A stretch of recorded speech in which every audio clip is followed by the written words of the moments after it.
મોંઘા મોબાઈલની વાત કરીએ ને તો યાદ આવે આપણને આઈફોન, પણ જ્યારે મોંઘી ઘડિયાળની વાત કરીએ ને તો આપણને યાદ આવે છે રોલેક્સ. તો રોલેક્સના ફાઉન્ડર હેન્સ વિલ્સડોફ, કે જેણે 19ની અંદર કંઈક એવું રિવોલ્યુશન લાવ્યા કે જે સમય દરમિયાન પોકેટ વોચનું માર્કેટ હતું ત્યારે એણે રિસ્ટ વોચની શરૂઆત કરી. પણ શરૂઆતમાં એની કંપનીનો ગ્રોથ નહોતો, કારણ કે શું હતું કે ત્યારે પોકેટ વોચનું વધારે માર્કેટ હતું અને રિસ્ટ વોચને છે ને જનરલી ગર્લ્સ કે અથવા ફિમેલ પહેરતા હતા અને લોકો એને હસતા હતા. પણ ત્યારે એણે એક એવું એડવર્ટાઇઝમેન્ટ કર્યું, પબ્લિકેશન કર્યું કે એણે અલગ અલગ કોઈ પણ એવો કોઈ પર્વત ચડવા જતો હોય તો એની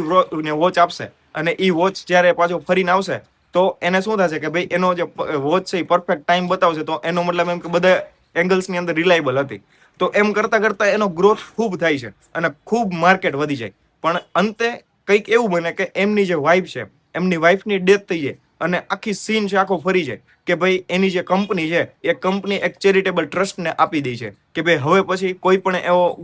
શું કહે કે કંપનીમાં આગળ વિચાર નથી, અને કંપની છે એ ટ્રસ્ટને આપી દે અને ત્યારબાદ એ નોર્મલ એની લાઈફ જીવવા માંડે. હવે અત્યાર સુધીમાં આપણે ટોટલ ઘણી બધી કંપનીઓ વિશે, અલગ અલગ ફાઉન્ડર્સ વિશે વાત કરી, પણ બધામાંથી એક કોમન તારણ એક આવ્યું કે તમારા જે વિચાર છે ને એ વિચાર ઉપર જ્યારે લોકો હસવા માંડે ને તો એનો મતલબ એમ છે કે તમારો વિચારમાં કંઈક તો દમ છે. કારણ કે લોકો એમનેમ તો ક્યારેય ન હસતા હોય ને, એટલે તમારા વિચાર ઉપર હશે ને તો સમજો કે